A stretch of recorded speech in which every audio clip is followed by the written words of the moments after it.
everyone. Welcome to episode 9 of the Intelligence Podcast, where we interview at GroupM's experts and break down the key insights from our publications and thought leadership pieces.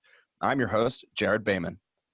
GroupM recently released its 2019 end-of-year worldwide advertising forecast that outlines our predictions on global advertising growth going into 2020.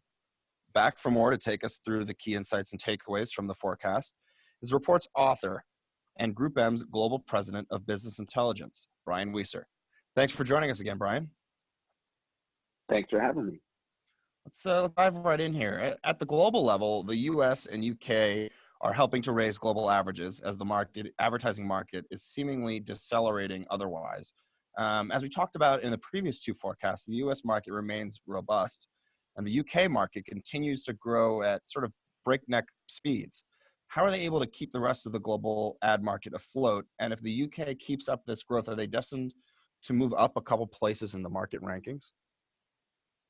Yeah, I mean, it's possible that both US and UK can hold up, growing well above the overall average. And definitely if the rest of the world is weak, but the UK holds up strong, then certainly they have a chance at least to move up one spot, or at least get close to tying Japan, which is a pretty stunning thing if that happens. But I think that the bigger issue is just that so many of the countries on Earth are so weak, and the factors which have made growth rates weak elsewhere do pose risks for certainly the US and the UK, because ultimately, the world's economy and its potential is really tied together. But that is one of the more stunning and striking things, is just how negative the trends are in many markets that we track. Yeah, and you know what, the UK, it'll be interesting, particularly with the UK, to see what happens with them in regard to Brexit implications and what happens there. I know we touched on that a little bit in the UK forecast podcast, as well as you touched on it a lot in the report itself. Now, as we've mentioned previously in the last two episodes, digital first brands sort of rule the roost here, accounting for 52% of global advertising tracked by GroupM during 2020. Companies like Alibaba, Alphabet, Amazon, Booking.com, eBay, Facebook, IAC, JD.com, Netflix, and Uber, they're accounting for $36 billion in spending, and estimates for digital advertising are about $230 billion this year in 2019. So what are the implications of this overtake by digital for marketers, both those that operate globally and on a smaller local market scale? Yeah, well, I mean, the first thing is that as these brands have emerged, I think, and it's them plus dozens of others that are spending hundreds of millions of dollars at scale. I think that a lot of this outperformance we've seen from digital has been a consequence of their emergence. So I guess that's the first thing. But it's important to consider, like, how long can the growth rates we've seen from these companies persist? And then further, how broad will they expand? We don't see anything like the impact we've seen in the US, UK, and in China, in many other countries. So it's possible that over time we'll see more of these brands emerging. The consequence in terms of where they're spending money, how they're spending money, that it's creating much more of a performance orientation, I think, that has caused traditional brands to rethink or change what they emphasize in terms of their own marketing actions. But the ironic thing is, at the same time, I think many of these digital brands are rethinking their whole performance orientation. And I think they're investing much more in building long-term brands, which then has, different implications in terms of what media that they favor. Yeah, absolutely. And, on a note similar to that, I want to ask you kind of about the SVOD services. I think most people would agree that it's pretty unsurprising that TV growth globally is negative. But what I think most listeners are curious about is how streaming is impacting media and your global figures. How do these SVOD services, their growth and media spend, impact your predictions and inform the forecast television numbers? Yeah, the SVOD services, as we hear about them around the world, are mostly impacting the United States. They do impact everywhere on Earth, but it's only because Netflix and Amazon are in almost every country.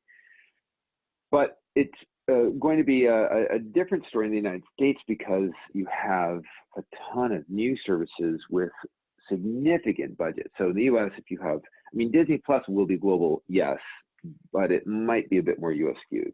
HBO Max will be very America skewed. They're going to have to license their content abroad.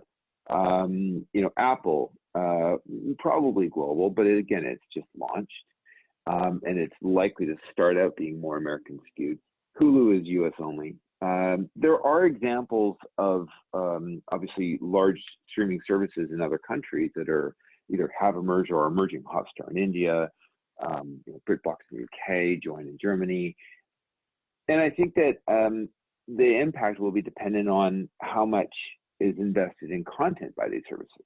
And then this speaks to why the impact is probably muted in countries outside of the US, because there really isn't anything like the scale of investment in countries outside of the US, at least not yet.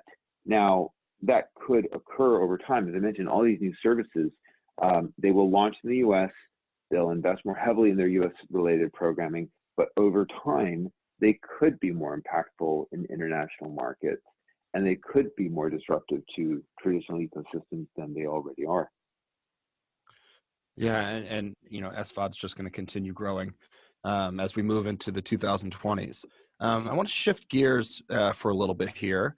One of the things I thought particularly interesting is you conclude, and at the end of not just the UK, but the US and global forecasts too, by saying media is just a means to an end, and the goal needs to be optimizing resources to drive business growth.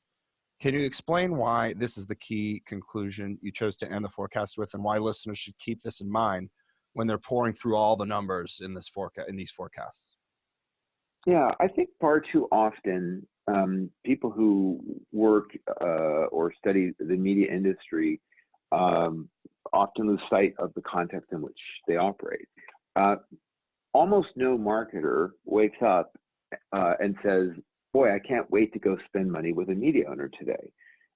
That's pretty rare that that's their actual goal, unless they are a media owner.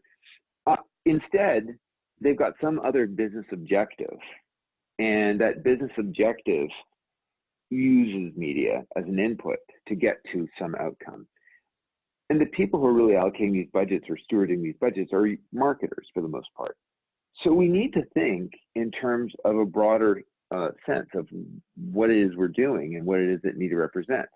Arguably, our clients could be, in some cases, just as successful as they are without spending much money on media if they found other ways to accomplish their marketing goals. And that could be just fine. Similarly, there are other marketers where media is everything, and they, clearly media equals business growth. But I think we just need to be mindful of the role of media in context of marketing, because marketing in its proper definition is really encompassing all the factors that drive a business's long-term growth. Yeah, absolutely. And Brian, I think we've got time for a last question here. One more before we let you go. Same question we've ended our last two episodes with. Can you give us your take on the biggest global change of the past decade and a prediction of what we might see in the next one? Yeah, and I think that the prediction is going to be, the most impactful trend of the last decade is probably very similar to what we've said with the U.S. It's the surprising scale of digital advertising. I don't think that a decade ago we would have expected that digital could have kept growing at the pace that it did and accelerating as it did in many instances in many countries. If anything, it might have gotten to the size just over a longer time period.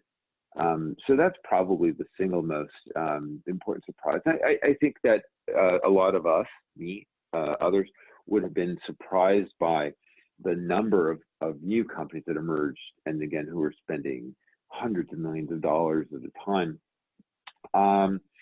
I think then over the next decade, again, as with the, with our comments on the U.S. Piece, I think that the intersections of marketing technology and media probably present some of the greatest opportunities and probably will become more common.